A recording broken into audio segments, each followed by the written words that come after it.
Begin. Your score sheets will be out here in a second. It'll tell you which pair you go to after each game. Good luck. I wish they had full ratchet pins in 5, 6, 7, and 8. Don't you think it looks bad? Don't you like it with full ratchet pins? It looks nicer.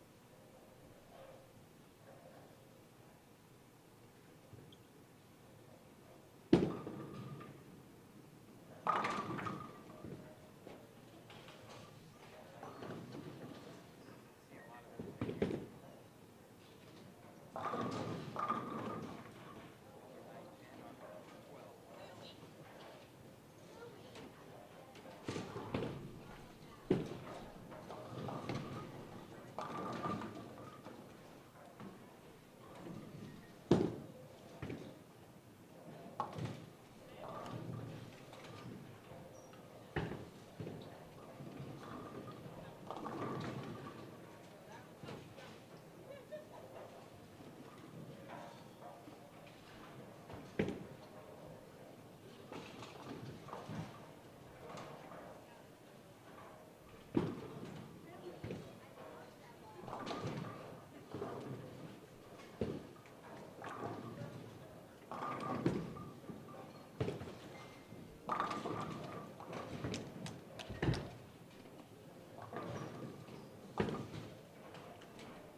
gonna walk down through here and see what ladies are on what pairs.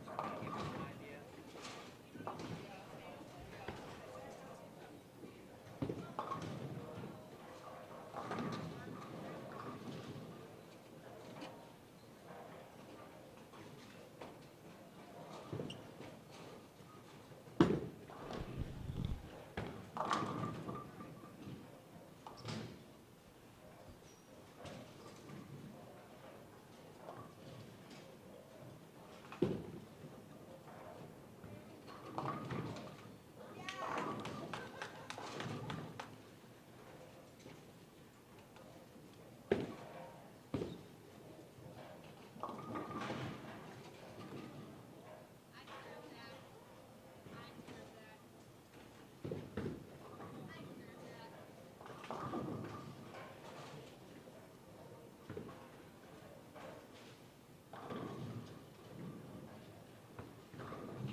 We're not gonna be on camera, right?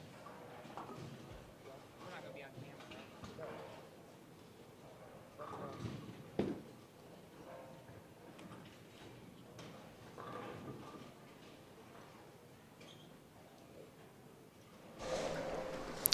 All right, welcome everyone to Championship Lanes here in Anderson, Indiana for the 2020 Indiana Queens Championship. Scott Gilmore, Chad Lester in the booth. We're just underway here in game number 1. We have 3 ladies on a pair, so the pace is going to be rather quick. They'll bowl 4 games, and after 2 squads, we'll find out, Chad, who is the top, what we hope is top 16. They have to get to 70 entries in order to get to the 16 bowlers for match play. Anything less than 70, they'll take the top 12. So really, we got, 33, I think, bowlers here this morning.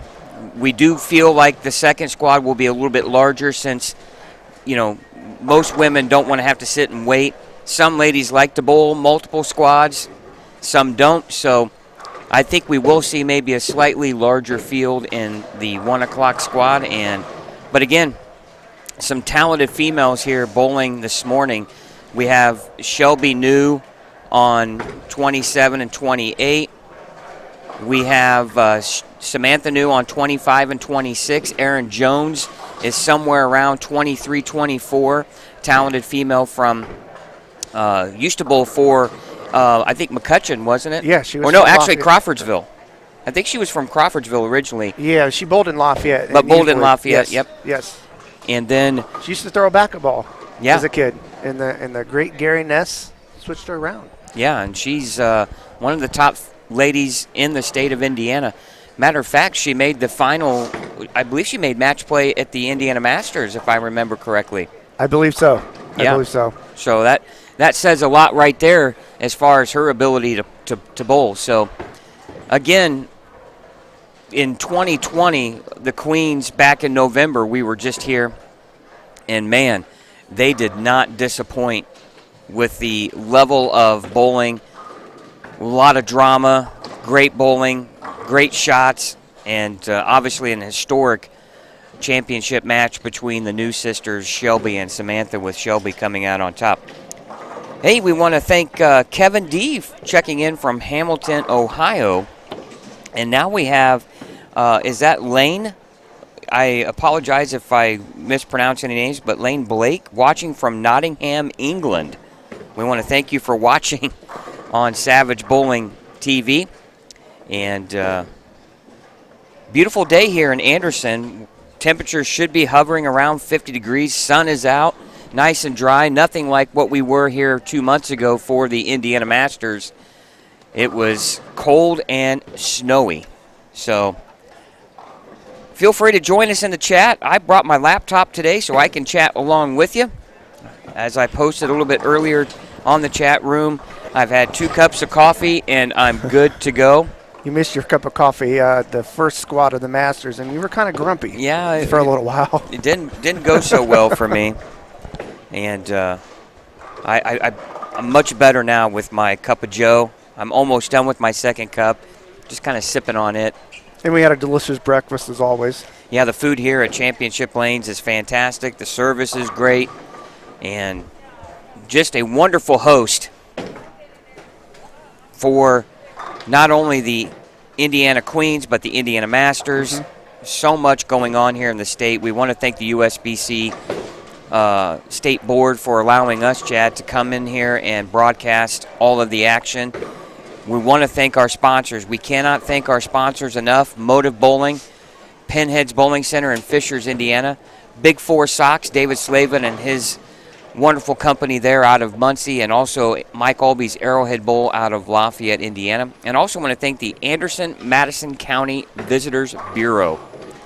Without their help and contributions, we couldn't be here today to bring you wall-to-wall action of the 2021 Indiana Queens. And hey, if you're looking to become a sponsor, Yes. you need to talk to Brian Nunning or Jeff Circle. And you can become a sponsor, be involved in all of the state events that we're going to bring you on Savage Bowling TV. Not only do we do the Queens and the Masters, we're going to do the Hall of Fame ceremony. We're going to have the Indiana-Kentucky Youth All-Stars. We also bring you the Indiana Scratch Classic. So a lot can go on as far as a company and your association with the Indiana State USBC. You know who I want to thank? Dustin DeRigo for our wonderful new logo. I don't have it up on the screen. I'll show everybody if you haven't seen it. This is pretty awesome. He did a good job. He won a bowling ball as a result of it. It should be on its way. Yep, And, it'll be coming from the wonderful company of Brunswick, and we thank you for that, Dustin, and great job as always. And Dustin told me he's just getting back into bowling after many years off. His kids got him back into it, so he's getting a new ball. Yeah, great. So it's perfect. And please share us the progress. We want to hear Exactly. how you're doing as you pick back up the great sport of bowling.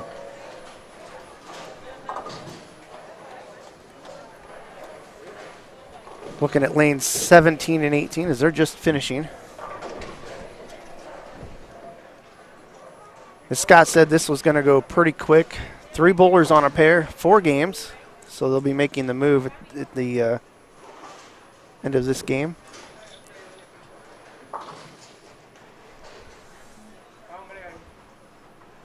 Chris Nunn, thanks for watching. Always great to have you, and nice to meet you at the Masters. I can't say it's last month. It was the end of January.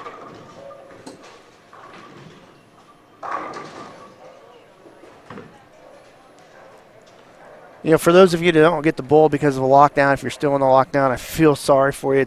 It's terrible for the bowling industry. I hope, you know, we've heard stories of many bowling centers closing for good. I hope that's not happening in your area. Looks like we're trying to get on the other side of this, and things can start opening up. Unfortunately, this is about the time when bowling starts slowing down here in March and April, so still may not be a very good time business-wise for bowling centers if they go into the summer and just opening back up.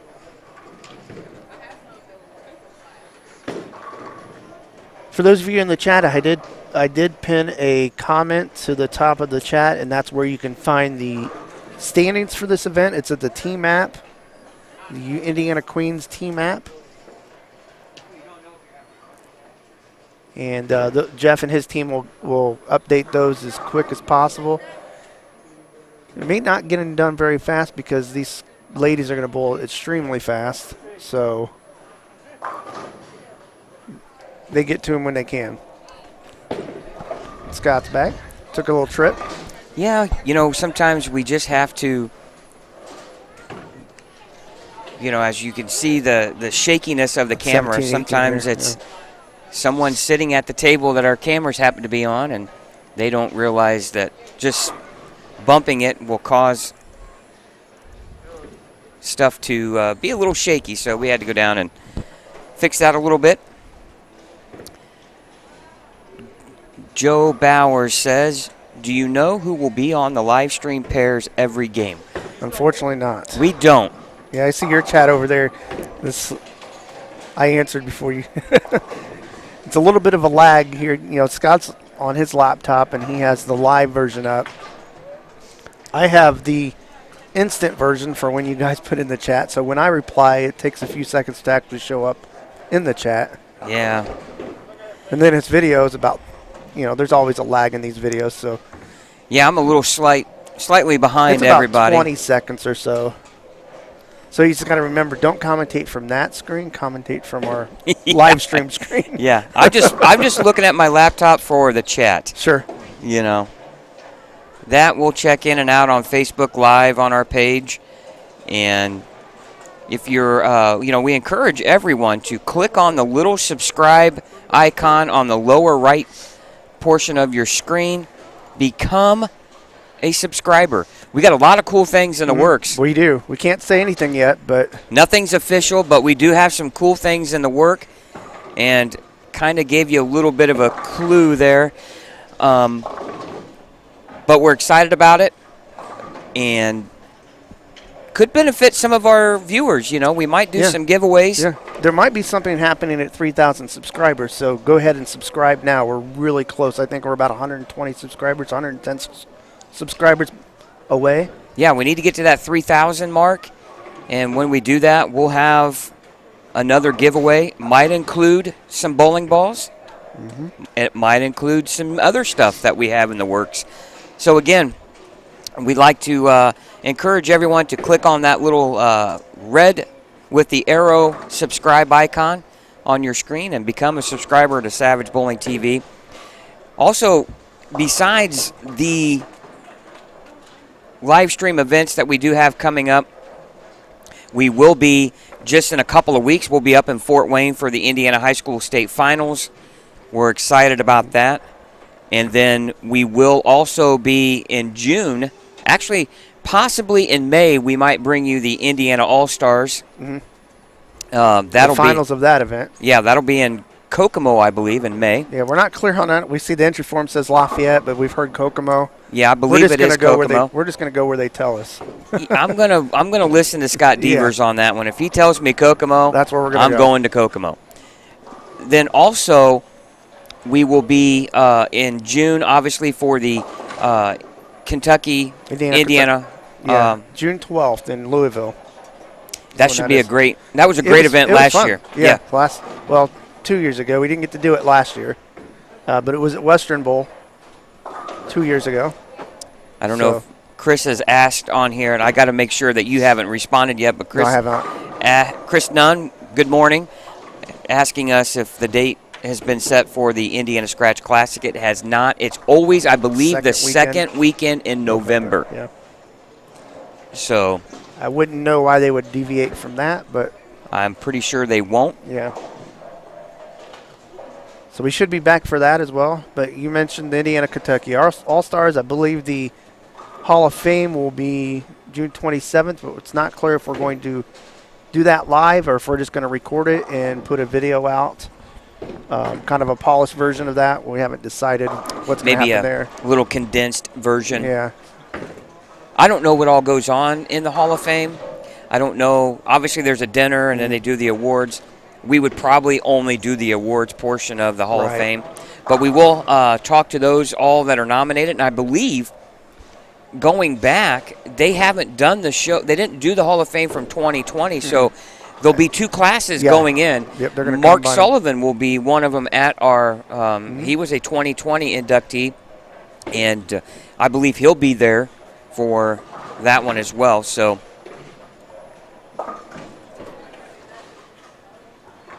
but again, a great day here. It's always nice when I can sit in the booth and wear a short sleeve shirt and not feel cold. Yes. Now I do see some people here with some long sleeve gear as they're watching, and there could be a possibility that I might go get a long sleeve shirt on. I don't know. Annalise Sisk is down, I think, on 13 and 14, somewhere in that. She shot 300 in our City Masters. Yeah, she was the champion of the women's division. Well, no, wasn't she? Katrina Sharp. Oh, Katrina Sharp was right. She was in the finals. Yes. And lost to Katrina. And Katrina Sharp, congratulations to her.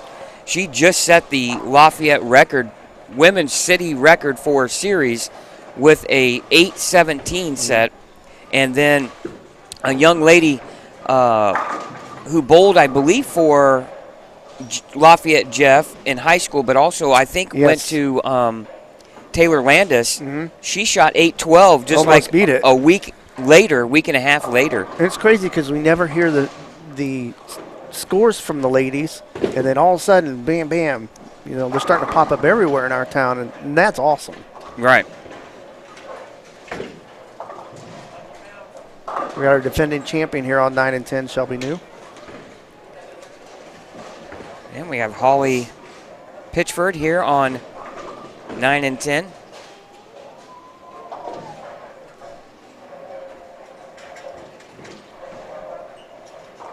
And, the bowling center, and you can't see it on the screen, but obviously it has TVs on every pair that you can watch TV. And on some of the pairs, they are broadcasting the 2018 Red Bull Soapbox Derby. Oh, I see that. And it's all these homemade soapbox cars that are, bizarre. Is ESPN doing the Ocho again? I don't know if they're doing that or not, but it's fun to watch when they do that. As they go down this track, it's all downhill, and they have these jumps that these things have to do, and it's really hilarious. And it's not your traditional looking soapbox derbies. They have they're decorated out, and this one has a, I don't know if you follow Minecraft, but it has it looks like the camel or the llama from Minecraft, and he's going down, just hilarious.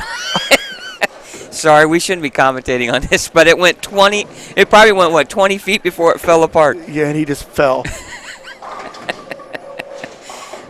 If you've ever, Red Bull does these great things. They have the ones where they run these vehicles off this end of a dock. Yep, this is what this is kind of like. Yeah, they do some crazy stuff. It's pretty funny. Anyway, back to the bowling. Yeah, and I can't- Shelby new here on lane 9. It's on FS1. So if anybody, turn on FS1, but keep us up. Yeah, if you want to see something pretty hilarious. Anyway, now here's Shelby, the defending champion. And from what I understand, this is the same pattern they used in 2020. Well, That could work to Shelby's advantage. Number one, this is her home center. Number two, it's the same condition. we got all strikes here on 9 and 10. Holly Yeah. Pitchford with the 3-bagger, front 3. We should see some pretty good scores. We saw them in November here for the 2020 event. We did have a lady on this pair before us shoot 240 plus. And this looks like April Herman. She's got the front 2. So right now, all strikes here on 9 and 10 for the 3 ladies bowling. We got to be careful about the announcer's jinx, too. No jinx there. Boy, all Yeah. 3 ladies just ripping the rack. We're going to keep it here for a little bit. We're going to switch cameras about every 3 frames or so you guys can see all 3 pairs. We have cameras on 9 and 10, 13 and 14, 17 and 18. Championship pair will be right here on 9 and 10 later on tonight. Yeah, feel free to join us in the chat. We'd love to chat with you. Feel free to ask us any questions you might have. And Yes, Chris is right. It's the modified Stonehenge pattern. scoring will be fairly high. Yep. Oh, That's got a hook. yeah, that's way And out. there's our first spare attempt here on the pair in the 4th frame by Holly Pitchford. She leaves the 1-2. And now here's Shelby with the front 3 on lane 10.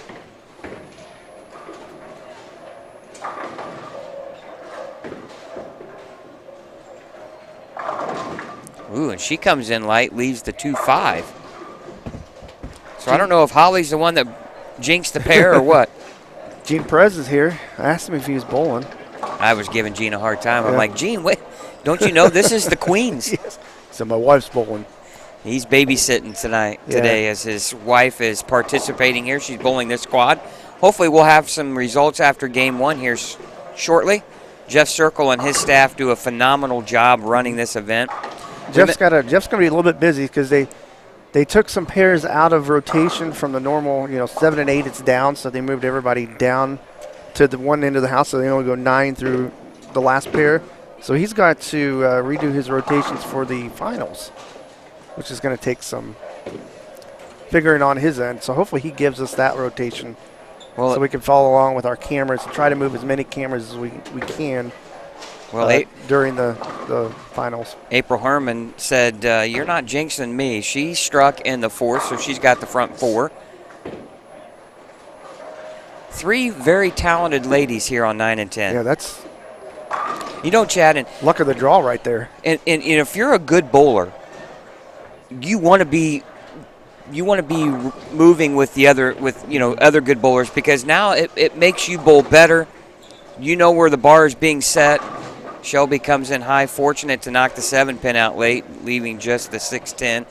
But you want to, they always say in golf that if all 3 guys that are, or 4 guys, if they're playing with 4, but most of the time in the PGA Tour they only have 3 on their pairings, that if all 3 players are playing at a high level, they feed off of one another. Well, and we always heard that in bowling growing up with, I grew up in youth bowling. They said if you bowl with the better bowlers, you'll bowl better. And there's some truth to that, I think. And then when you have 3 good bowlers like this bowling together, they're going to play the lanes probably the same.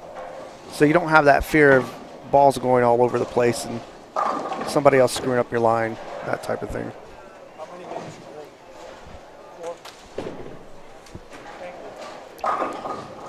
We'll keep it right here. April struck in the 5th, so she's got the front 5. I see right off to the pair to the right of them, we have open 5-bagger on lane 11.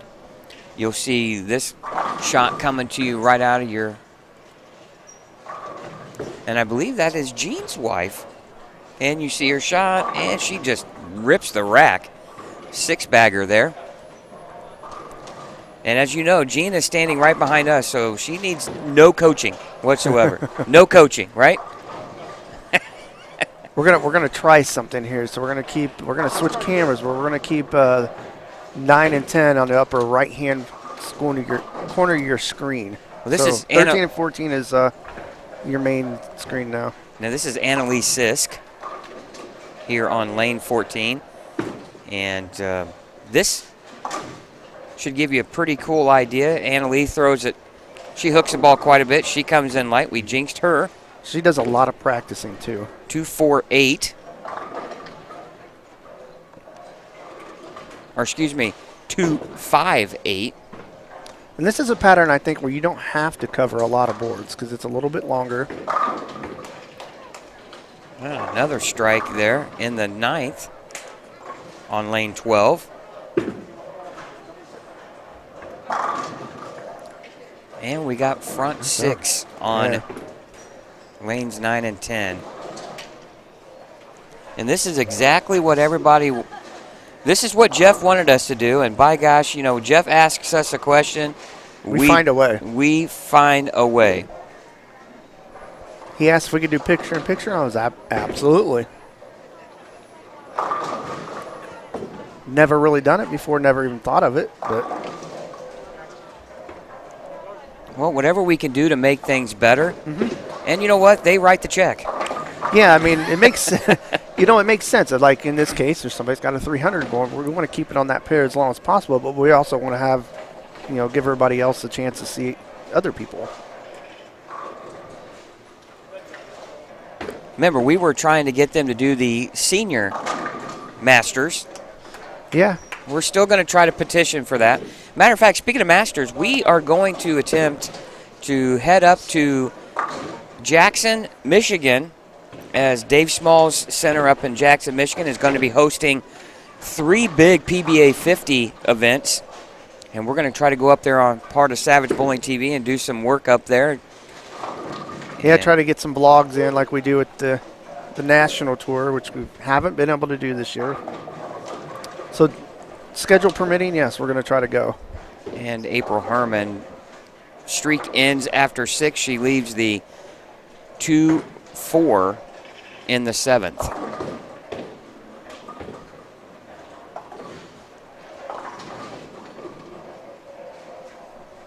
Again, thank you for watching here on Savage Bowling TV, the 2021 Indiana Queens Championship. This is the 10 o'clock squad here this morning.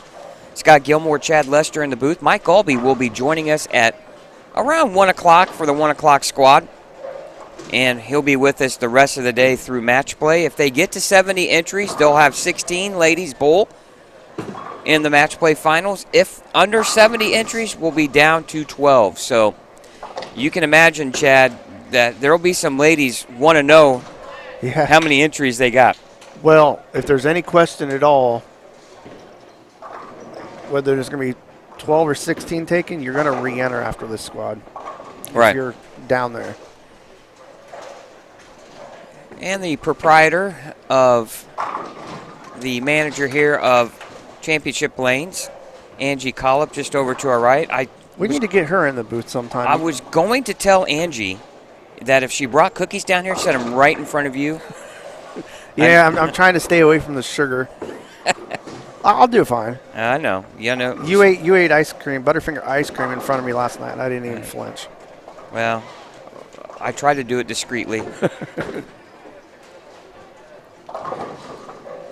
Got some good scores. Unfortunately, looked like Holly maybe missed a single pin in the 8th. She's got 220 out there. Shelby could shoot 260. And April Herman could shoot 270. And there's another strike. Nice shot there. We're going to go over to 17 and 18s. They should be getting to the end of this game.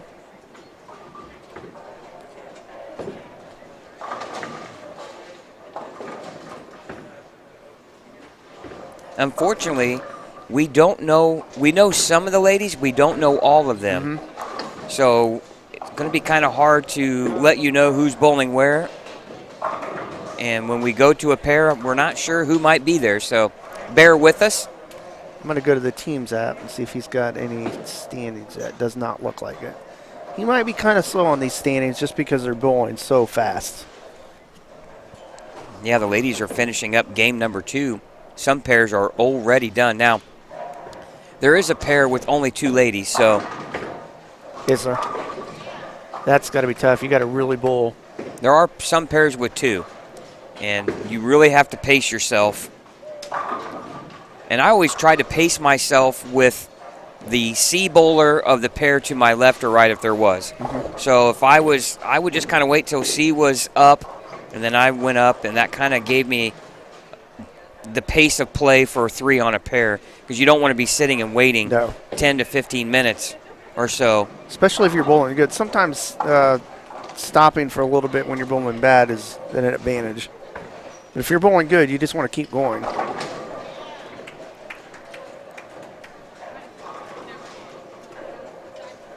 And we have Alicia McPike here on, and that's, I tell you what, I remember back in the day when everybody was complaining with the PBA Tour on why they had to have jerseys with their Yeah. names on the back. This is exactly why you have jerseys with your names on your back. And then they said they had to start wearing them with their names on the back on TV as well.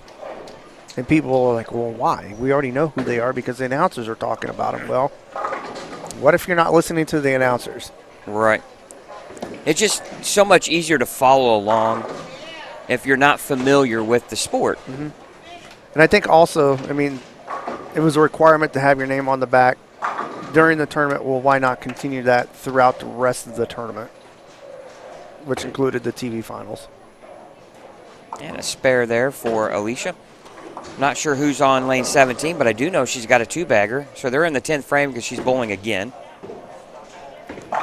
Quick update here on Chris Nunn said Alicia McPike, Taylor Scholl, and someone named Misty. and someone named Misty. Maybe he saw Misty on her jersey. So this could be Taylor, maybe? Up on 17. I would say this is Taylor. That's Nice shot. That's a 3-bagger that I know of. Yeah. And we have things laid out to where you're not going to see the same bowler twice on the pairs. It just happened to work out that way, which is good. So you'll see a lot of different bowlers here throughout the day. And the modified Stonehenge that Jeff used last year that he's using this year, you're going to see some big scores. I'm all for letting them be a little softer Sure. for the queens. Nothing against the ladies from that standpoint, but, I think anybody watching does like to see some more strikes. You still have to throw the ball good. You can't throw She it. got down out. You can't throw it all over the place. No. If you miss right, if you're playing a little bit farther in and you're swinging it, if you miss right, the ball's not coming back. Yeah. Shelby New shot 235 on 9 and 10, and I believe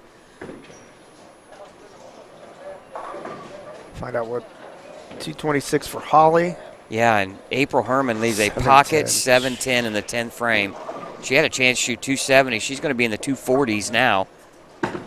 Boy, what a switch it tough over. break. She bounced it a little bit. Yeah, she's going to be in That's the, a great game, and then you get a tough break like that.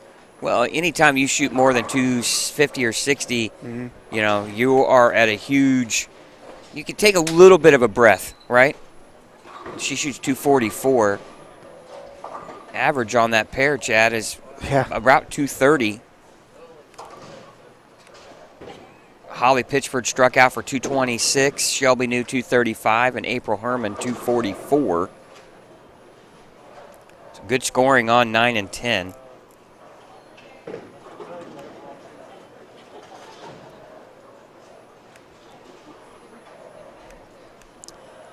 Hey, Steph. I am doing well. How is Sam doing? Don't know. We don't have scores yet. Yeah, and I just checked the team app. They're not uploaded yet. I see Carrie Kane is going around and getting scores.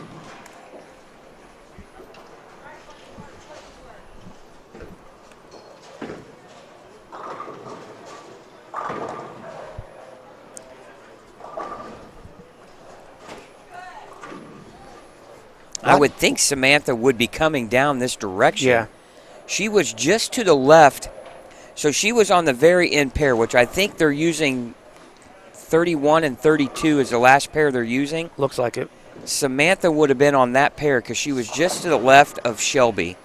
So she's going to skip 2 pairs. She'll be on 13 and 14, which will be one of our TV pairs for for game number 3.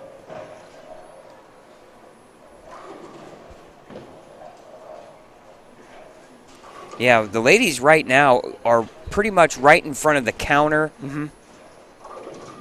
So really, the super tight lanes, I always felt like, for me, were lanes 1 through about 9 or 10, maybe 11 and 12 were a little bit tighter. And then as you got down to the high end of the house, actually, I take that back. The low end of the house is the more friction. They're probably just on the edge of the really tight pairs.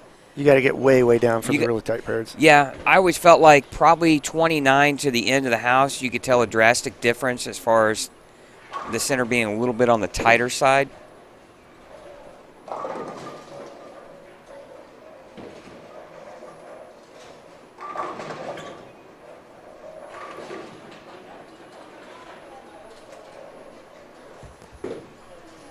Yeah, nothing going on in front of us right now on any of the pairs. Yeah, right now 9, 10, 11, 12, 13, 14, 15, and 16 now 9 through 14 are all dark as far as nobody bowling. Yeah, you got to wonder if there was a breakdown somewhere that just kind of held all that up. Yeah, good question. Because here we are, 15 and 16. That's where Holly and Shelby and that pair moved to, and they've already started their 3rd game.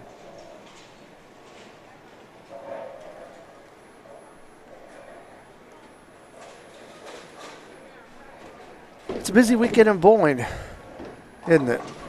Yeah, a lot going on as far as collegiately. There's some tournaments going on, and we have this. They're starting their live TV shows today for the next 5 days and nights. Yeah, you high have. School bowling's got semi-state. Was it semi-state going on tonight, or regionals going on today? Semi-states next week, and then the finals. So yeah, a lot going on. It's good to see. Yeah, it's great to see the sport busy, and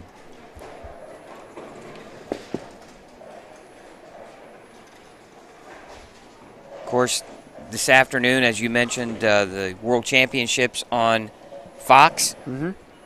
And then tomorrow, the Roth-Holman doubles. And got to give a big shout out to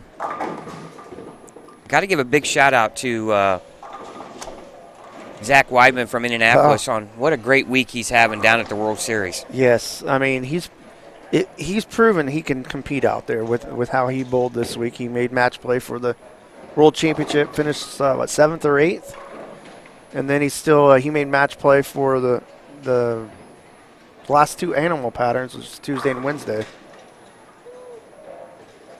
So hopefully he can make one of those shows, or not, if not both. He's got to win a couple matches.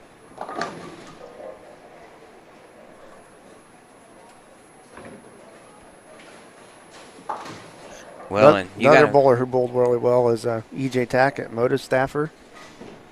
Made every show, well, every cut. So far has made 2 shows. He's going to be in the doubles. Him and Marshall Kent are leading the doubles. Did they end up leading? I believe so. For the Roth-Holman doubles? Yes. B.J. Moore and Tom Doherty are the number 1 So seeds. they're in second then. Yeah, Tackett and E.J. and Marshall are the 2 seeds. And then Matt Ogle from Kentucky, our pal from Louisville, Kentucky, is bowling with Sean Rash. They're on the show, and they won it, just a few years ago? Yeah, 2 or 3 years ago. So we're excited to see Matt on television once again.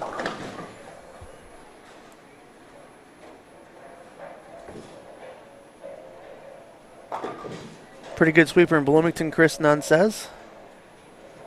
A lot of big names will be there.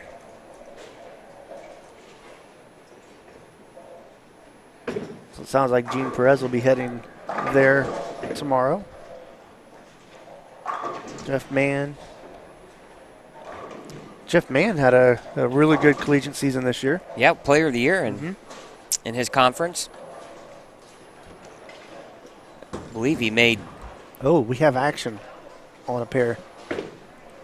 Here we go. 17 and 18. Just starting. So we'll put it there so you guys can see something. Got a log jam Yep. down on the high end of the house here. Some people are starting to come down here. I see Samantha. Samantha should new. be on 13 and 14. Yeah, it looks like it. She stopped there. You'll see Shelby out of the left corner. Holly Pitchford just threw a ball on 16.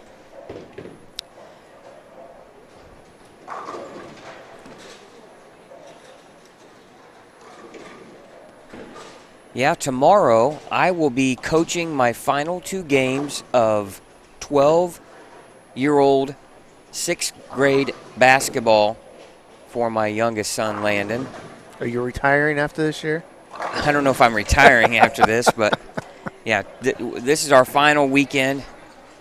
They play on Sunday. Baseball is starting here Yeah. in just a few weeks. He plays travel ball for a program out of West Lafayette.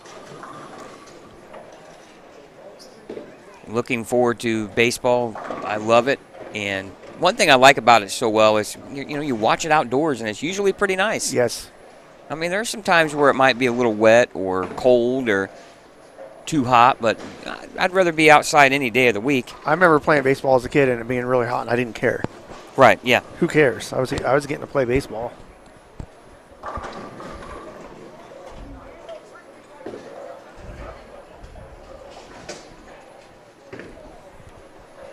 The ladies are starting to make their way down here. Well, we got Allie Clayton from Lafayette coming down this way to bowl. Aaron Jones. Aaron Jones, yes. It's on 11 and 12. For those that, Aaron Jones used to be Aaron Caudle, right? Was that right? No. Not Caudle. Oh boy. I do know an Aaron Caudle, but Yeah. but yeah, I'm trying to remember what Aaron's last name was before getting married. But anyway, very talented lady, and really, in all honesty, probably one of the favorites coming into this. She's pretty steady. Yeah, Nicole Perez here on 17, Gene's wife. With the spare. She shot 214 her second game. She came back. She started out open, and then went 6-bagger. Gene needs to give her some of his revs. Yeah, Gene. Think he has a few to spare? Oh, yeah. I would say so. And we got a former champion here on 9 and 10. Yes, night 2019. Alyssa Carter. Alexis, I think. Alexis Carter. Yes. Yep, you're right. My bad. She doesn't need the revs. She does just fine. Just makes everything complicated when you have too many revs sometimes. Well, and I think a lot of times on this pattern, unless you really do have a big rev rate for a girl or for a lady, I think you want to play as straight as you can. Yeah, there's plenty of volume in the middle. It's longer. You're going to see a lot of these ladies playing up the oil line. Well, 10-ish. look at the players on tour. They try to play as straight as they can if possible. Well, you know what they say, straight is greater. Ooh. Not a good way to start. The dreaded 4-6. I think I've ever- made this twice in my lifetime. Yeah, I don't think I've ever picked it up. And both times I made it, I barely hit Just kind of fell the over. 6-pin, and it just tipped over into the 4. Most people that make this would bounce it out somehow. I've made the big 4 once, and I made that at a PBA regional in Lafayette when Dave used to host the regional tour. The only two times I picked it up was at the old Star Lanes, Mustang Alley, whatever you want to call it. Bounced it out. it out. I think I bounced the I shot at the 610. Yeah, the 6-pin bounced out Yeah. and took out the 4-7. That's how, Another one hit the 7 into the 4. The other one came across like the 710. that's how I've made it. I made the 710 just one time. I picked it up 3. Once at the Union at Purdue. Really? Yes. I did mine, I believe, at Vigo Bowl down in Terre Haute when I bowled for Purdue. Yeah, I've never done it sanctioned. Anybody? Have you ever? There was a question in the chat. Have you thrown a rubber ball before? I don't think I ever have. I might have had a black diamond as a spare ball. Never. My dad's yeah. old black diamond I don't think I've ever. when I was a thrown- teenager. But not as you couldn't even when we were kids, you couldn't throw a rubber ball as a strike ball. Do you ever remember? Obviously, I don't know if you've ever worked in a pro shop, but Oh, when we worked in, and that was probably what in the early '90s, mid '90s, probably Mid to late 90s, we worked Yeah. in the pro shop. I remember getting the old guys would come in and want their Ball rubber resurf. ball resurfed. I think I remember saying, "Man, I don't want to." And Oh. you're like, "I'll do it," not knowing how messy it was. Oh. And you're like, "Jesus God." It's the worst. Yeah. You never want to resurface Well, a rubber ball. Not only that, they don't. You They just don't peel very easily either, and then they get really muddy and messy. Oh, we have standings after 2 games. after 2 games. Yes, All looks right. like. Okay, well, let's get to these before we talk more about rubber bowling balls. Wasn't the Black Beauty, wasn't that a rubber ball? Yes, Back in the day, I believe Brunswick's wasn't there an old Johnny Petraglia rubber ball? LT48. LT48, yeah, I remember that. People made a lot of money with that ball. Well, a very talented player up at the top, Michelle Irwin from Indianapolis, is plus 65. Erin Jones, who we talked about, she's plus 60. Melissa Malott is plus 55. Samantha New is plus 47 in 4th. April Herman is in 5th at plus 45. Danielle Rudnikas is plus 44. Shelby New is plus 40. Nicole Candelas is plus 36. Wow. And in 9th is Ebony Smith at plus 23. She's tied with Kayla Bird at plus 23. In 11th is Alexis Carter at plus 21. And in 12th is Rachel Hedgepeth at plus 5. Those are your 12 bowlers that are over par, we would say, in golf. Holly Pitchford, she shot 156 her first game. That's Ooh. a surprise. Yeah. She's way down in 18th. Monica Hall Mills, who is on this past champion, she is in 17th at minus 11. Annalise Sisk is minus 27. Allie Clayton is minus 23. She's, I believe, somewhere around our TV pairs. Kimberly Woodall, a past champion, Chad, is all the way down in 29th at minus 64. That is surprising. And she's right here in front of us on 11 and 12. If I remember right, this pattern got really good scores in the first game, of course, and they kind of went down a little bit each game. And Funtime Center employee Cammie Devine is in 16th at minus 7. So again, And look at this shot right here on 14. We saw her bowl in November. I believe this is Kayla Bird. Yes, and She's plus 23 in 10th. And she's playing a little bit straighter than she normally does. But you talk about a powerful strike Yes. ball she has.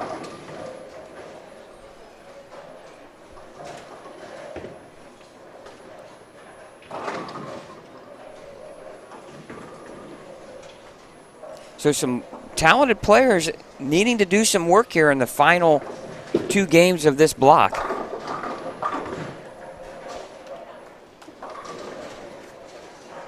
you think Shelby and Samantha are like, hey, let's do this again? Except Samantha says, let me win this time. Hey, Scott Schmal watching from Florida. sunny Florida. I saw the picture, Scott. Yeah, I did too. Yeah, I didn't really want to talk to you, pal. Every time he goes there, he has to rub it in. I know. You know, people are wanting to know, do you ever work? Yeah. Or is your company hiring? You know, guys taking photos all over the country and driving exotic cars all the time, meeting celebrities. I tell you what, ladies and gentlemen, if you want to get to know the right people, start hanging around Scott Schmall. And by the way, Scott, congratulations again on your run in the Indiana Masters. Made it all the way to the final 3 players. And Stephanie is asking if it's going to be plus to make a cut. Yeah, it will. I think so. I mean, I wouldn't know why not. Yeah, I would think so. It did last year, if I remember correctly. Mm-hmm. What you don't know is how many new players you're going to get for the second squad, and these players that might be right on the border of feeling comfortable about their score might re-enter and improve that. So, yeah, you never know what's going to happen there.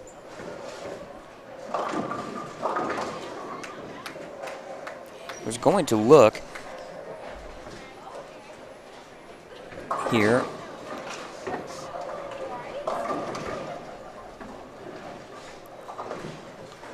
Yeah, Gene Perez's wife, Nicole, she is plus 36, so she's off to a solid start. Gene said he's not coaching. Yeah, in fact, He's babysitting. yeah, he was down here standing by us while she was down at the other end bowling the last game. Sean White wants to know who all made the PBA double event. As far as top 5, I'm assuming that's what you want, because we all know the new PBA website's not very good. It literally, you got to have some kind of a degree in search engine optimization or whatever. If you want a really good tutorial, go to Brooklyn Rob's Twitter. Yeah, He literally put out a tutorial on how to get to the standings. right. It's like 8 steps. Selwyn Morgan from London wants to know who's winning at the moment. Michelle Irwin. Michelle made a deep run in November. Yes, she did. She was one of the final 4 or 5 bowlers alive, I believe. Chris Nunn said it was plus 23 last year was the cut. Thank you, That Chris. sounds about right. I guess I could look at that because I do have the team map up. By the way, if you want to see the standings, it's not on the team map yet. Sorry. I do know that B.J. Moore and Tom Doherty are the number 1 seeds. E.J. Tackett, Marshall Kent, number 2 seeds. I do know Let me look. that I believe Chris Prather and Andrew Anderson made it. Yeah, I'm bringing it up right now. I know that Jesper Svensson and Kyle Troop made it. All right, so here is. I can get this right. And Sean Rash and Matt Ogle. So there's your 5. I believe Andrew Anderson and Chris Prather are your 3 seeds. And it's Matt Ogle, Sean Rash, and then it's your 5 seed is Kyle Troop and. Well, they don't even have the standings up on the website now. Yeah, Kyle Troop and Jesper Svensson are the 5 seeds. That's about right. See, I was dead on it. Thanks, Chris. Yes, Selwyn Morgan, the PBA website is a mess. Absolutely is a mess. I don't know what they did to it, but they need to go back. Well, if not, go back, put the standings on the main page like they used to. Current standings, you click the link, it went to it. Yeah, live scoring. Yeah. And we want to know what each game is. Yeah, it'd be nice to know, who's bowling who Right. in match play. Who's bowling who, but it's also nice to know I can go in a block and I can see every game that Ronnie Russell shot, in each round. Yeah. That's all you're wanting to know. And what's this lemon drizzle cakes? That sounds good. I'm a lemon fan. Sounds like something I can't eat. Lemon meringue pie, that's always a good thing. Girl Scouts used to have the best lemon sandwich cookies. They did. Back in the day, and they got rid of them. I was like, what are we doing, ladies? Yeah, did they do it because they didn't sell it that much? I can't imagine that because those things are delicious. That was too bad. It was the equivalent for me of them getting rid of the Thin Mint cookie. Well, right. You imagine what people would say if they ever got rid of Thin Mints? Oh, man. Gosh. All they've done, and I understand times have changed. Things are more expensive to make. but the Thin Mint box has gone up in price and smaller in quantity. But hey, it's 2021. That's right. Let's go to another pair. We haven't seen this pair yet, 9 and 10.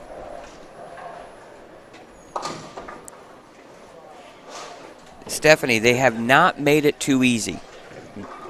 No. If I remember right, several years ago, I used the Indiana High School state finals as an example. They used to have them so hard that you were just hoping that the kids would get 7 on their first ball. Yeah. And the matches took forever. They weren't the most entertaining to watch, to be honest with you. So I'm fine with the pace of play that Jeff has here on this pattern. It's fine, and you'll see scores kind of start going down a little bit. With More pressure, play. with Yeah, more and pressure, you get deeper into the tournament. It's a little bit harder, That's right.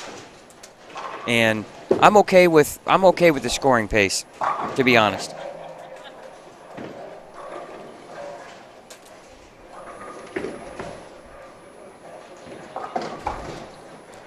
Well, whatever the lemon drizzle cakes are, they sound delicious, but unfortunately, you guys are in England. I won't ever be able to partake in the eating of the lemon drizzle cakes, but they sound delicious. So, did you ever watch? Can't think of it. The soccer Ted Lasso. Did you ever watch it? I've heard really It's great. It's yeah. great. But he always brings these little cakes in, and I think it's a British thing. And everybody says they're delicious. Okay, He always brings it to his boss every day, and he was making it himself. okay. Sean White bowled for Ben Davis. Yeah, I'm telling you, back, and it's just going back, 4 years maybe? And then they got smart, and they started softening the pattern a little bit. Let him score a little bit. Let him score, but it wasn't wall. No. It went from a wall to extremely difficult. Now they're kind of in and the middle. Now they've gone back to the middle, Yeah. and the middle ground is perfect. I think the first year we did it, 2015, was when it was at the hardest. I think it was the hardest we had seen them. Yeah. And then it's kind of gradually gotten easier and leveled out. But when both teams are, when you're calling the team action, they're both striking in that Baker. It's exciting. Oh, it is. Absolutely Things exciting. all the matches are always close. Wasn't it a few years ago they had Storm brought in Chris Vi and Michael Tang. And Michael Tang, yeah. Yeah. Through 2 or 3 years ago. Yeah, it was here. We got to interview him, and then I heard they are Now Chris Vi bowling really well. bowling really well. Matter of fact, did he make the He made today's show. yeah, he made the World Championship 4th. show. Yeah. Mhm. And him and Ronnie Russell bowled doubles together, and they just missed. Yeah, they made a run there for a while. I think they finished in 8th spot, somewhere around there, 7th or 8th. They made a run at it. So, It's just amazing to see where these guys were when we interviewed them and where they are now. right. They've kind of ascended to not the top, but they're getting better. And of course, they're all great, part of the house, So they're doing good things for bowling, besides just being on tour. Kyle Sherman made the top 16 at the World Championships. Brad Miller really struggled in the Scorpion, Yeah, that kind of and that knocked him knocked out him out of the World Championships. Well, it knocked him out of the World Championships, but it also knocked him out of the doubles. You did, yeah. And they did not make the top 16 in the Roth Holman doubles. And if anybody watches their vlogs, all they said all week was, this center is hard. And it played, you saw it. Each And they're scores still didn't get- shooting 220, 230 in some of these patterns. Yeah. But what it is like each pair is really different. really different. They said the fronts wanted to hook really early on all of the patterns. Man, Aaron Jones just missed a 10-pin. Scoring on 9 and 10, not as high as it was. Kimberly Woodall went spare 4-bagger, then split, and then she just spared in the 7th. And when they first started, all of them were up there checking the approach. So I don't know if they've been having approach issues on other pairs, and they're just now it's in their mind. It's a little bit warmer, but it's not that warm. It's not even 50 degrees outside yet. So I'm actually starting to feel a little bit chilly. yeah, I was thinking the same thing. That I thought, you know what? I think the coffee's wearing off, I'm thinking, I might see myself put on a long sleeve quarter zip here. Chase Dukes asked if this is a house shot. No, this is not a house shot. It is it's considered one of the challenge patterns, I believe, in the Kegel library, right? It's either challenge or recreation. Yeah, it's the Stonehenge pattern, but they've modified it a little, adding a little bit more oil to the outside. Mainly, I think that makes it a little bit harder, but it makes it hold up a lot longer. Ooh, Alexis Carter almost leaving the 4-7-9. 9-pin falls late there. Yeah, and believe me, I'm okay with the pattern. I approve it. The pace of play is much better. The women can strike, which I think is healthy. Obviously, you want them a little more difficult, but here's the issue, Chad, in my mind. You don't have enough ladies to bowl if you make them super hard. Yeah. Where the guys, there's more guys bowling in tournaments at this level than ladies, unfortunately. And if you make them, if they're tough for the Masters, those guys will show up anyway. Here you wonder how many you might lose if they are on the harder side. I feel like with the Masters, if you make them hard, that levels the playing field. If you make them easier with the ladies, that levels the playing field as well. Just because the level of talent across the board is even.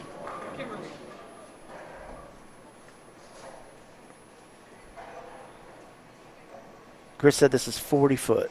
That sounds about right. I'm still here. Don't worry. I'm over here.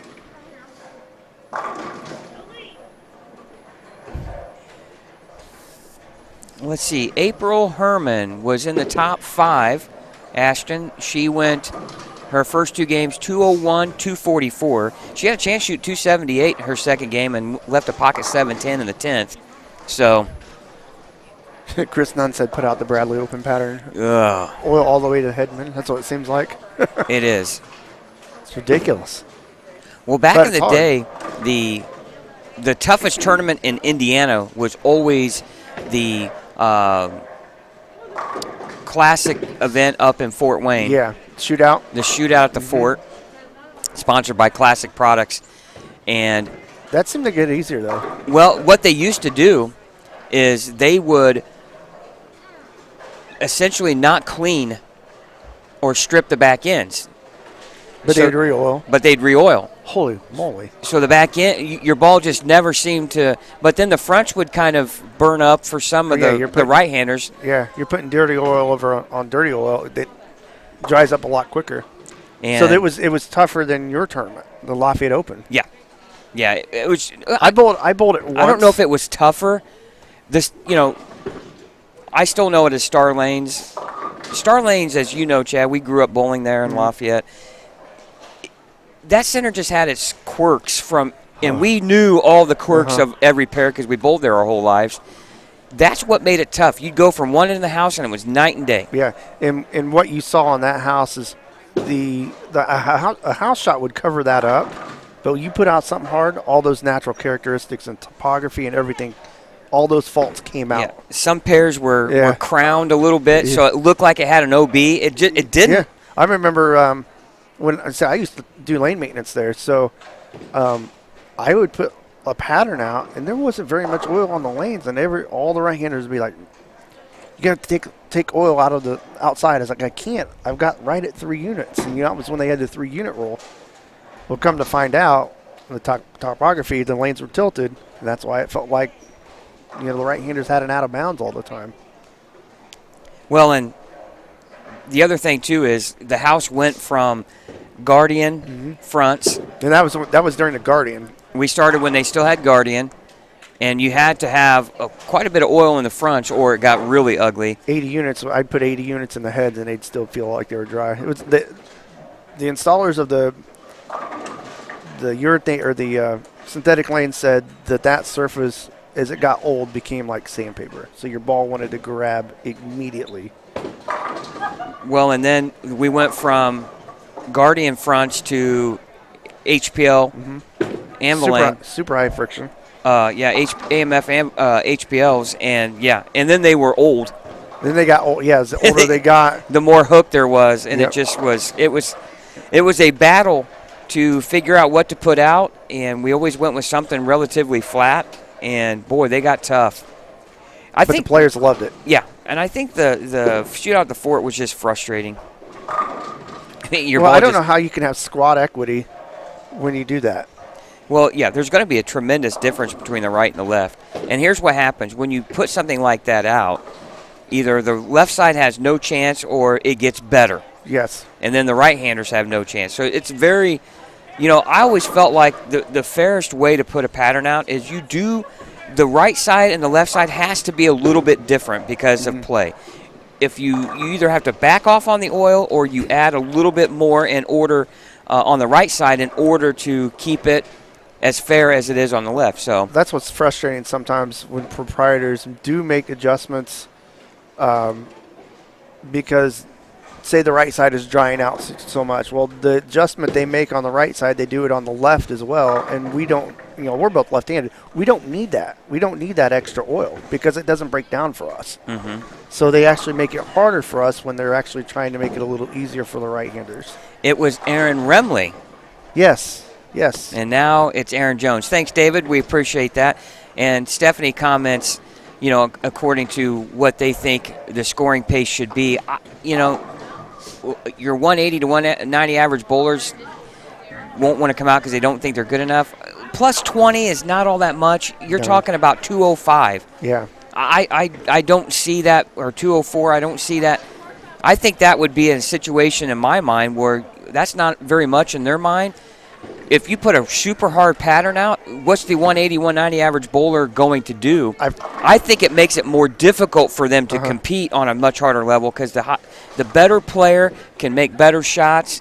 And I think this scoring pace is absolutely fine in my opinion. But that's just my opinion. Yeah, and I feel like a 180 or even really 170 to 190 average bowler has a better shot of shooting 205 than they do, on a easier shot than they do on a hard shot. Absolutely.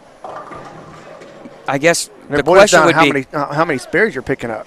if the scoring pace, in my mind, if the leader goes from, you have to think of it this way: what is the leading score? If the high score on the squad and a hard pattern is plus 20, and the cut is minus 20, I don't know if the 190 or 180 average player has any better chance. Now, they might think, well, that's not very much, but, it's still going to be even harder for them in order to throw a strike. Well, yeah, I think about it as if you're on a harder shot, you're going to be shooting more spares. And a 180, 190 average bowler is going to miss more spares than they are, Right. on a harder shot because, let's face it, on a harder shot, even with spares, whether you're throwing a plastic ball or not, it's still hard. I really think, in my mind, that the mentality of a 180 average player would rather feel like, if the cut is plus 20, that's plus 204 average, they have a better chance in their mind that they can get to that number. Yeah. Because their ball is hooking. And I think that's the difference. If you put a pattern out that's harder, that the lanes are tighter, and they see their ball back up or can't get to the head pin, that's where you're going to lose players. And my thought as a tournament director, if I'm bowling, if my ball goes right or left, if I'm right-handed or left-handed, I feel a lot better than if I can't get it to the head pin. That's when you go home. Yeah, and, I had a thought, and I can't remember what it was. Did I interrupt your thought? No, it's just, I just feel like that 180 average bowler or 190 average bowler, they're doing that throughout the season. But how many times throughout the season did they shoot 605 or 620? Right. You Right. know? Yeah. Well, and here, They have that capability of doing it on an easier pattern yeah. where they And- might not on a harder pattern. Right. And Chase makes a comment about, I don't know if, Chase, I'm assuming you're talking about some of the ladies here you're saying are standing about 23, hitting 10. I don't think there's anybody playing that deep. Maybe Maybe Kayla Bird. Maybe a couple. but most of the ladies that we're watching Track area. are playing 15 to probably 8, somewhere in that, but playing fairly straight. Shelby New is right of Yeah, that mark. Yeah, she's usually between first and second arrow. So it looks like they're done with this game. Is anybody starting game 4 yet? Well, Steph, we thank you for the comments. Everybody's entitled to their opinion. Well, no. The point is it's conversation, and nobody's being harsh or anything like that. Nobody's wrong. Nobody's right. Nobody's wrong. Yeah. And we're all entitled to what we think. And I think these bowlers would go to Jeff if they thought it was too easy and they wanted it harder. If they thought it was, Absolutely. And Jeff listens. Absolutely. I mean, I don't care what pattern you put out. Somebody's going to knock them dead. That's just how it works. Even as hard as the Masters are, you're going to find players that's going to whack it. They're going to shoot 700. Yeah. And I'm telling you, the Masters, our leader shot over 700 for 3 games. It's only a 3-game qualifier for the Indiana Masters. The cut score was barely over 600. And that's basically from first to 48th. Yeah. And there's 400-plus entries in this tournament. So, again, you're always going to have somebody really knock them dead, and that's just how things work.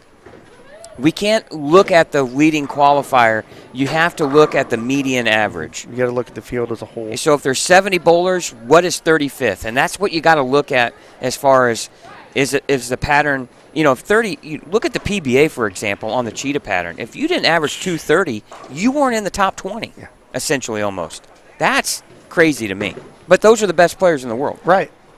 It was, if you watched a lot of those bowlers, and I watched the live streams, they literally were just, if they weren't playing, a lot of them started outside and they moved in. But when they moved in, they were pointing it at the gutters. Their angles were so steep. I would just be afraid to throw it in a gutter. Now, they did say there was a lot of people who did gutter. And that's understandable when they're just playing those steep of an angle. I don't think I could do that all the time. Well, Stephanie, you have a chance. To me, if you roll the ball fine, you have a chance at the Queens. Don't think you don't. So, and you should be bowling. Yeah. Yeah, why aren't you here? Any talented lady should be here this weekend, or I should say this Saturday, today, trying to win the championship. Now think of this. I mean, not only does the winner get the first place prize money and the tiara, but they also get an opportunity to bowl in the USBC Queens. Which is hard. Absolutely. So, again, these tournaments are only once a year, and I try to never miss the Indiana Masters. Do I compete at the level that I used to? No, probably not.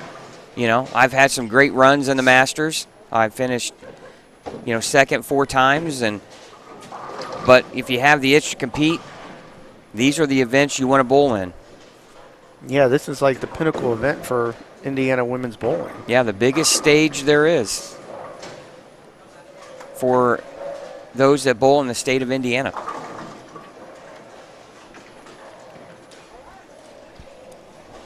$17 and $18 is started their last game. Once this game is over, we'll go off the air and be back about 1 o'clock. We're going to go have some lunch. And when we start that broadcast off, we'll go over this squad's standings.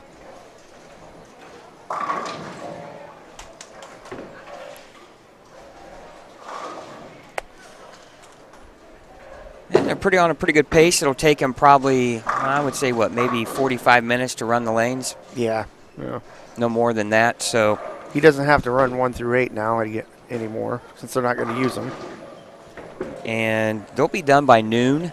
So we'll be right on time for the second squad. Mike Albee will be in the booth with us here. Scott Gilmore, Chad Lester here with you now. Want to thank our sponsors here for the Indiana Queens Championship, Motive Bowling, Big Four Socks, Mike Albee's Arrowhead Bowl, Pinhead's Bowling Center, and Fisher's And by the way, EJ Tackett, Ronnie Russell just opened up a brand new It looks, pro shop in the Pinheads, and man, it looks really neat. looks really nice. Looks nice. Great job by them. I guess if it's something you got to go check out, it's a little bit different. It's, I believe, the RT Experience is what it's Yes, called. Yes. So you need to go. And it's in a very nice center. Oh so. yeah, Pinheads is a wonderful center. So's Mike Alby's Arrowhead Bowl, two of the nicer centers in the state of Indiana. Championship lanes right there with them.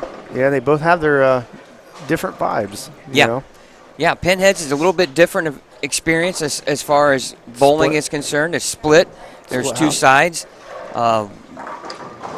Really, really well laid out and decorated, and Kevin Walter and his staff do a phenomenal job there in Pinheads. And also want to thank the Anderson-Madison County Visitors Bureau.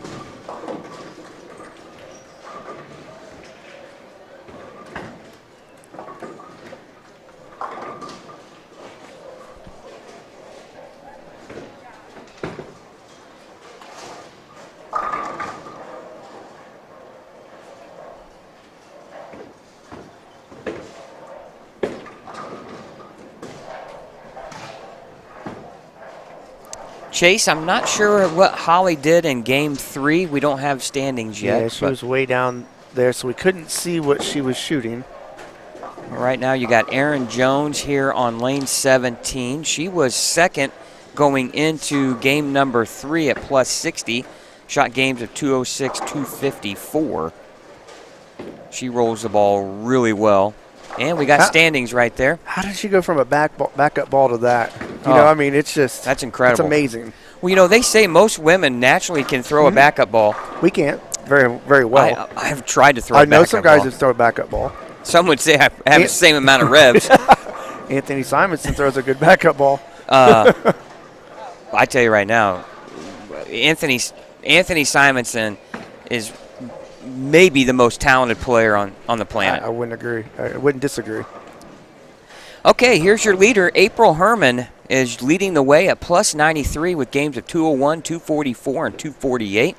She takes over the top spot from Michelle Irwin, who's in second at plus 77, and Samantha New Ooh. at third Make a at move. plus 71 with games of 200, 247, and 224. Aaron Jones in fourth at plus 64. Nicole Perez, Jean's wife, is in fifth at plus 46. Shelby New in sixth at plus 38. And, you know, before I finish the rest of the standings, Chad, when we talk about the Stonehenge pattern that we've modified, I will tell you right now, and maybe you might agree or disagree, I think every time, every year, even though it's the same pattern, I think it plays different. Oh, I'm sure it does, just because of atmospheric conditions and, you know, whatever else. I mean, Lanes change from year Yeah, to year. yeah. The topography changes Yeah. a little bit. yep. And, you know, even though we were just here in November, you know, it's only a few months ago, what if Dave decided to switch oils? That changes the pattern completely. Absolutely. So there's a lot of things Yeah. involved. Even though it's the same pattern, sometimes it doesn't play the same every year. Yep. Melissa Mollett is in seventh at plus 29. Kayla Bird in eighth at plus 26. Rachel Hedgepeth in ninth at plus 25. Danielle Rudnikas in 10th at plus 13. Holly Pitchford, there you go, Chase. She shot 231 game 3, and she's all the way up to plus 13. She started with a 156, so That's not Holly bad. making a run here in the later halves of this qualifying squad. Alexis Carter is plus 11.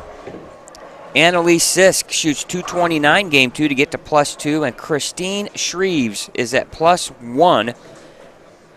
Taylor Scholl shot 235 game 2 or game 3, so she's at minus 4. Other notable players: Monica Hall Meals at at minus 21. Cammie Devine, who works here, she's the social media director essentially for All of the Fun centers. Time Centers for Dave Small. She's at minus 30. Allie Clayton from Lafayette at minus 44. Kimberly Woodall, a past champion, really struggling. Remember, she actually had to withdraw In November. She hurt her with foot or ankle or something, I something thought? like that. Yeah. She's all the way down at the bottom at minus 70. So again, you only have 14 of 32 players at plus. So I'm going to say, really, you're looking at a, 2-0, probably in the 190s, probably as far as the scoring pace is concerned. Yeah. So, as an overall field average, I don't think that's bad at all. No, I don't either. So make sure if you're joining us the next squad, Mike Albee will be here, and we'll do a little question and answer from the chat. So make sure you're here to ask anything.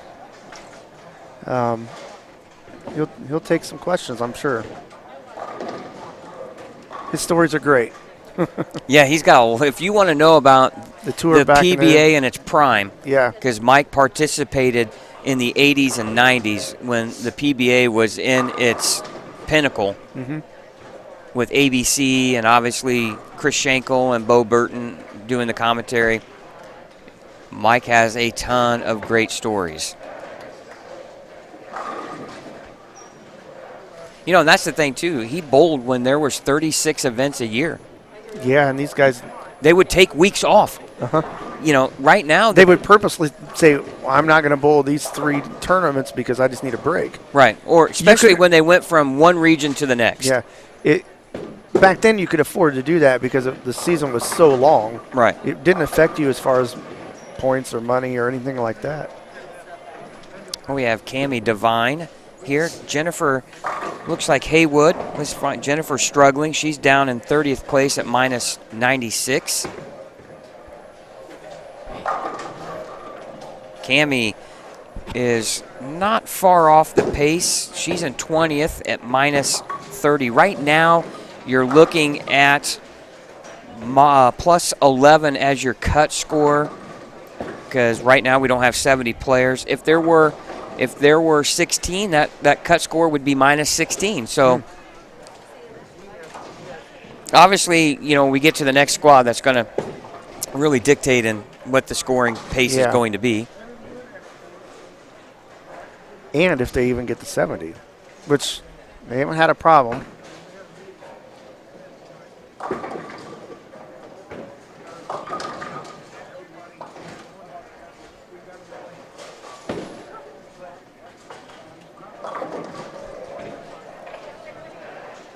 And Kimberly Woodall.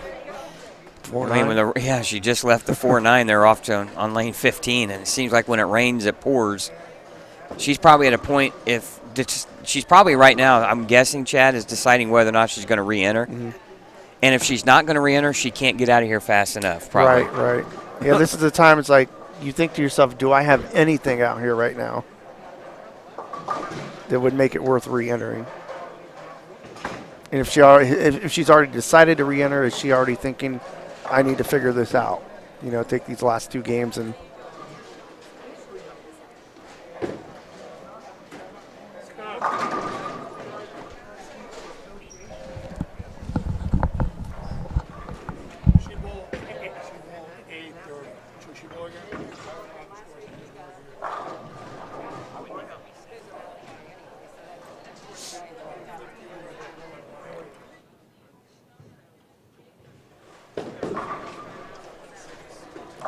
again, we're here on about halfway through the last game of the first squad at the 2021 Indiana Queens.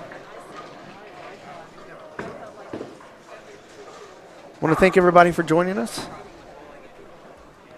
It's going to be a good day of bowling here on Savage Bowling TV. Again, Mike Albee will be joining us here for the next squad and for the rest of the day. And we'll let you guys ask him some questions during the next squad, so make sure you tune in. That's at 1 p.m. Eastern here from Anderson, Indiana Championship Lanes. 2 weeks from today, we'll be in Fort Wayne, Indiana for the 2021 Indiana High School Bowling Finals. We'll have a singles show in the morning, just broadcasting the stepladder. Should be late morning. Then later on in the afternoon, we'll have the team finals Always a great event to do.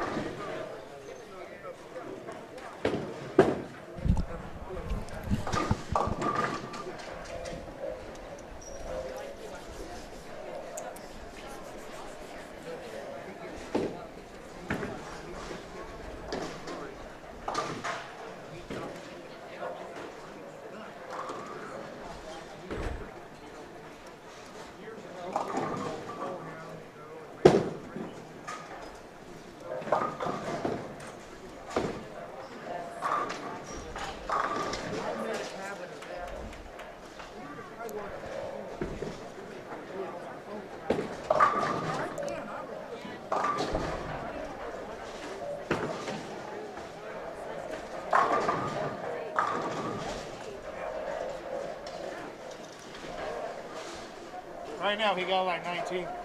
But I don't know how many of these clubs are going to bowl.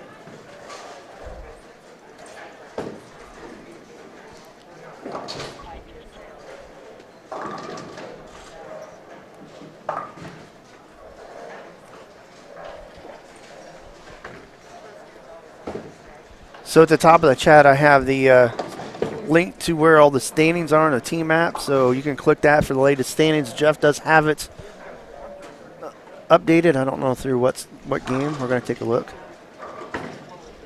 He has it updated after 3 games, so it's the same standings we just gave you. So you guys can refer to that.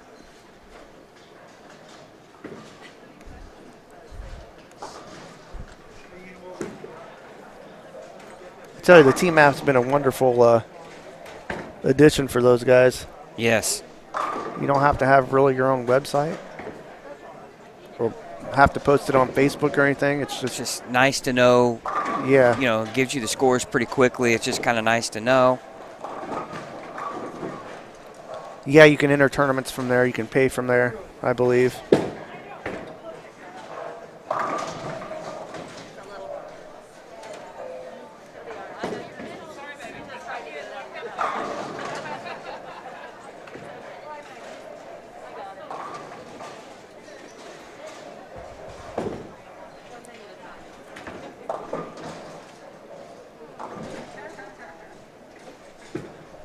It looks like some ladies are taking their score sheets to the tournament office.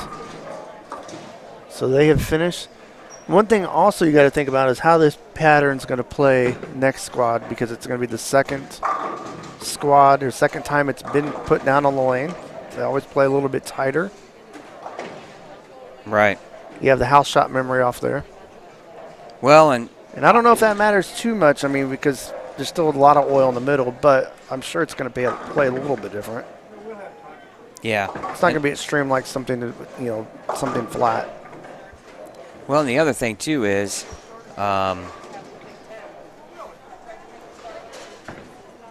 we always felt like the more you applied a pattern and strip and oil, the tighter things would get. Right. You got to think the second squad will play a little bit different than the first.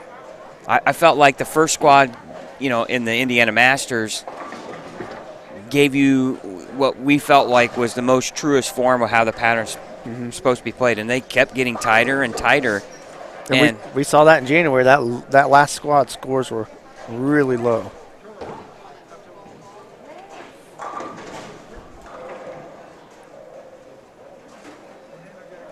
And we'll finish up here on 9 and 10. They have 2 frames left.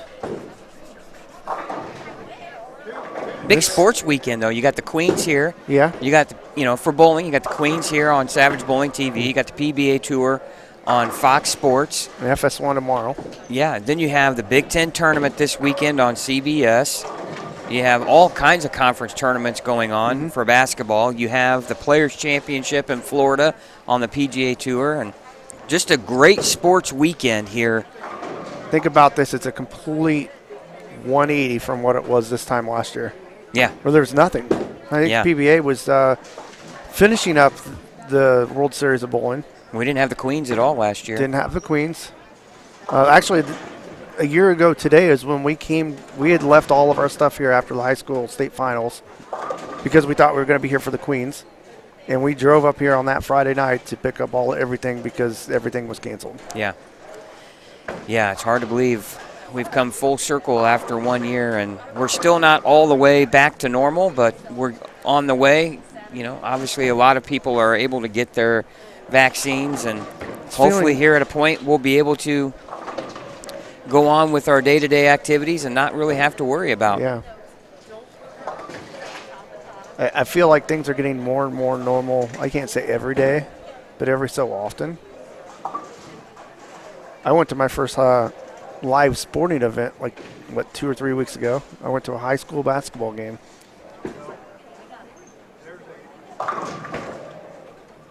And for those of you that love going to, high school basketball or any college basketball, and you have that taken away from you, even though it was high school basketball, it felt great to do that. Right. Well, and here's the other thing, too, is you think about the kids that, their high school careers come to a close. They don't get an extra year of eligibility, right? So no, they miss out. I felt for, where I went to see this game, this was really the first time that they allowed students to go, to those games. And it was the last game of their season, because before that it was just parents and family. Mm-hmm. And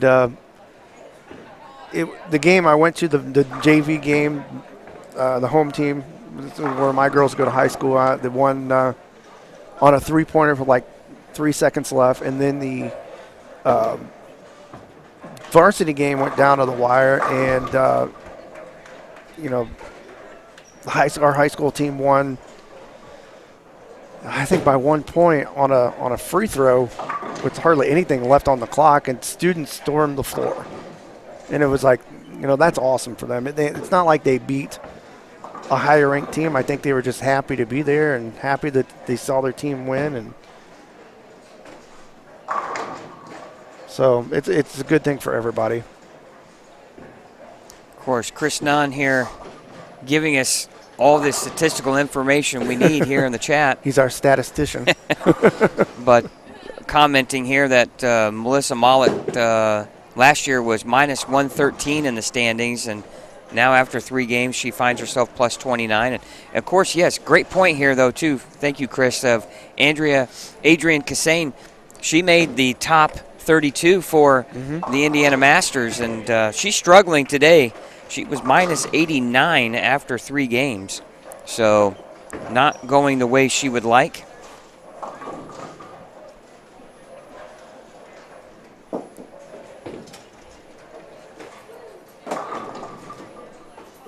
So one person left on 9 and 10, and then right now that'll be it for the pairs that we have going. Scores right now on 9 and 10, 183 and 170. Yeah, and then the C bowler can strike out for 189. Yeah.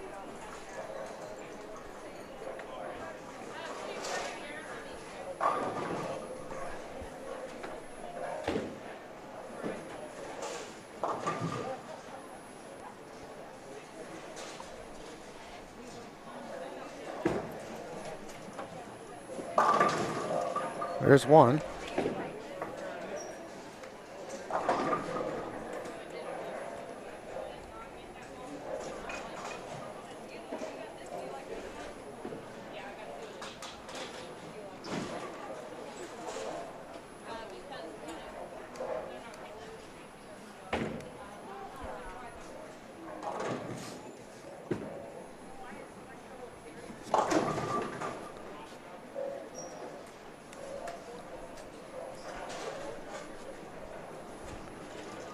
Well, that squad just flew by.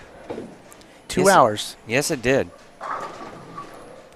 30 minutes a game, essentially. Yeah.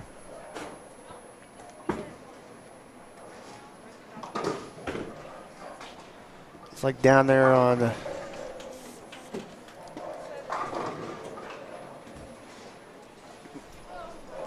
15 and 16 and 19 and 20 are the only ones finishing up, it looks like.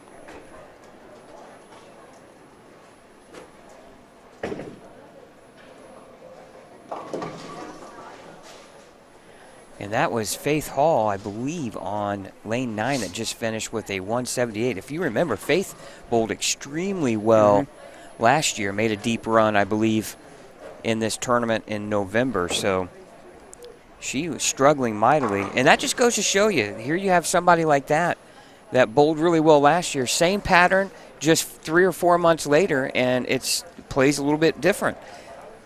Shelby New dominated this pattern in qualifying last year, and here after 3 games, she was only plus 38. So, again, things can change.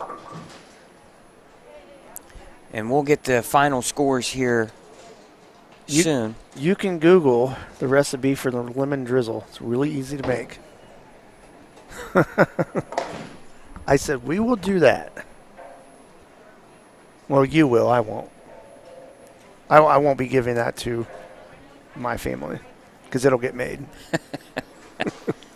Your wife always shares these really exotic dessert recipes on Facebook all the time. But she never makes them. She never makes them? No. I always say, Chad, we got to She make doesn't. this. She doesn't. It's either Stephanie, your wife, or it's Gaynell. Man, yeah. Sharing all these crazy desserts. Yeah. They all look delicious. Well, sometimes my wife will find a recipe for dinner. Like she found a chicken Tex-Mex type thing. Mm-hmm. I think it was on Facebook, and she ended up printing out the recipe and made it, and it was delicious. We had that Monday or Tuesday last week.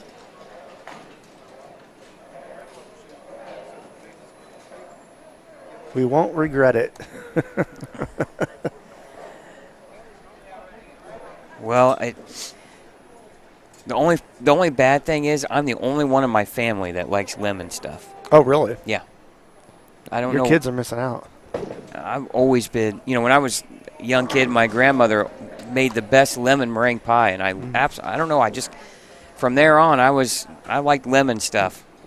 Lemon bars, they're delicious. And then someone cracks the USA with this cake. Well done.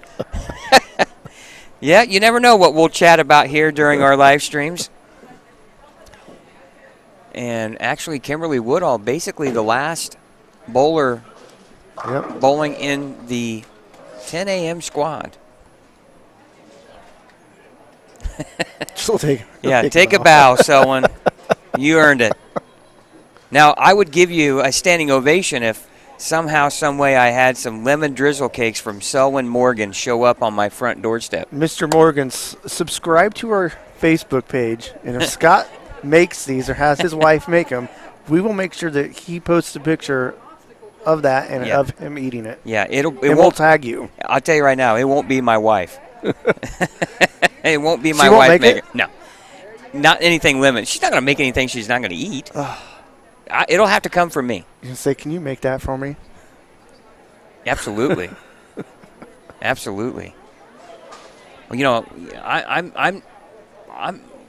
I'm not necessarily saying I'm the baker, but I do more of the dessert kind of stuff. She does too, but yeah, I'll make some of the easier things like some more bars with golden grams, things like that. You made those at New Year's Eve one year, I think it was. It was really good. Those are good. They're addicting too. A lot of sugar in those, Chad. I won't be eating them. I know. Won't be eating them. All right, that concludes this squad. What's Chris say?